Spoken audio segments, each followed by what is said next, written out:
Vamos a hablar de los tiroteos en Estados Unidos porque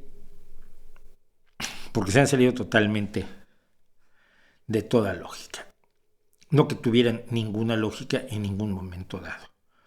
Pero en 2022, y falta un mes, Estados Unidos ya ha sufrido más de 600 tiroteos por tercer año consecutivo, y es casi el doble de tiroteos de los que había hace 5 años en Estados Unidos. Cuando hicieron esto eran 609 en 2022. 609 tiroteos en 2022, en 330 y tantos días del año. Solo en noviembre, según los datos del Gun Violence Archive, el archivo de violencia por las armas, en noviembre de 2022 ha habido 43 tiroteos con 52 muertos y 180 heridos. Cuando queremos hablar de la excepcionalidad de los Estados Unidos, siempre se nos olvida hablar de esto, que es lo más raro que hay. Curiosamente, un tipo que me parece bastante detestable por muchas otras razones, que es el supuesto documentalista de Roger and Me.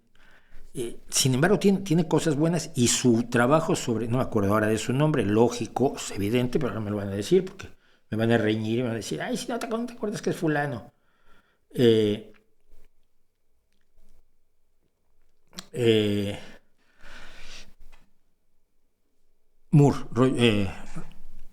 Roger Moore, no me acuerdo.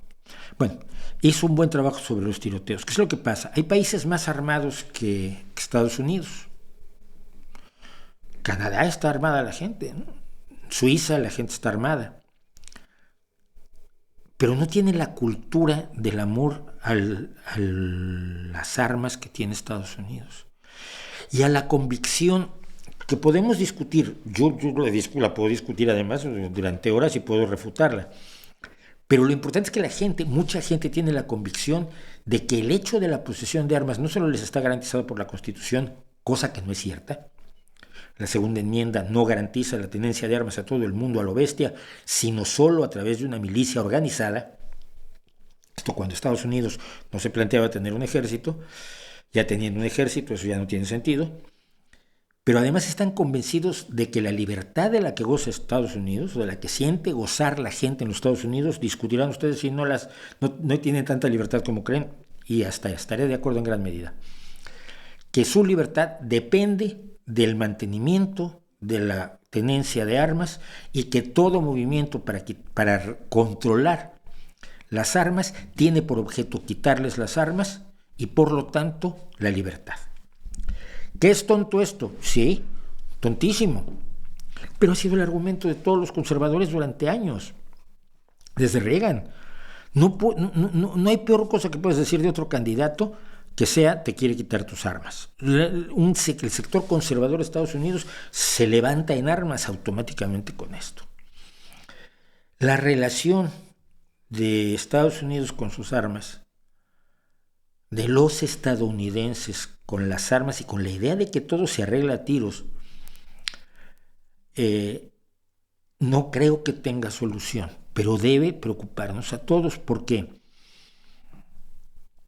cuando ves, por ejemplo, series alemanas o series francesas de investigación de delitos, son calcadas a Estados Unidos. ¿Sabes cuándo hay un tiroteo con delincuentes en España o en Europa? Cada muerte de obispo. Yo recuerdo, yo llevo 20 años viviendo en España. Y en esos 20 años fue hace como 4 o 5 meses que de pronto se oye pum, pum, pum. Y me dice mi chica, están tirando petardos. Le dije, ni de broma, esos son disparos de pistola. Un tipo bastante enloquecido iba a ser detenido por la policía, sacó una pistola, disparó a uno de los policías.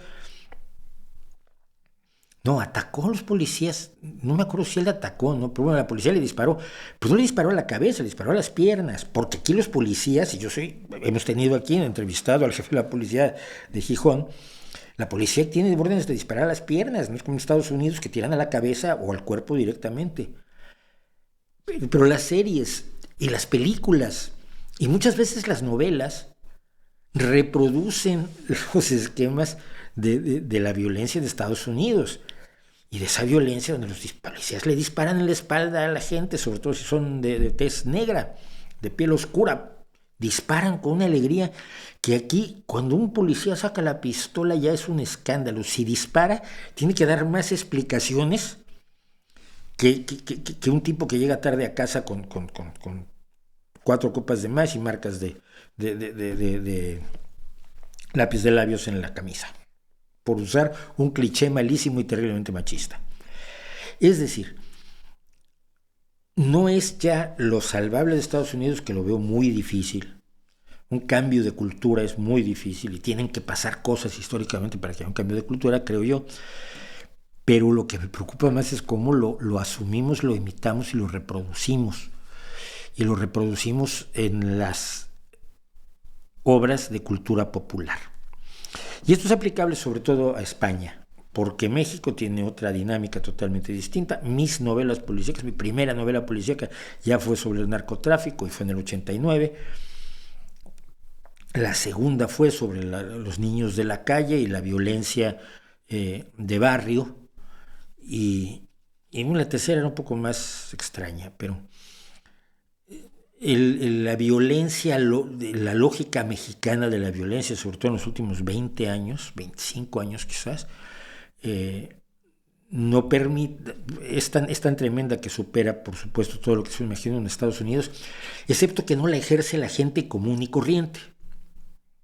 La ejercen las bandas de delincuentes, la ejerce el narcotráfico, la ejercen personas que son delincuentes, no personas como el tipo que se mete a un bar gay y se pone a disparar como enloquecido, y luego te das cuenta de en qué mundo vivió cuando su padre dijo, bueno, pero al menos mi hijo no es gay, porque cuando me dijeron que disparó en un bar gay, dije, Dios mío, no será gay mi hijo. Luego dije, bueno, pues al menos no es gay.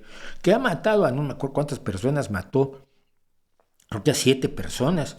No, pero lo bueno es que no es gay.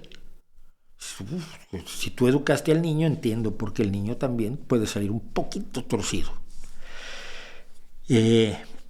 Pero siendo que veo muy difícil eso, por lo menos espero que salgamos de esa lógica, porque el trabajo de la policía en España es muy distinto.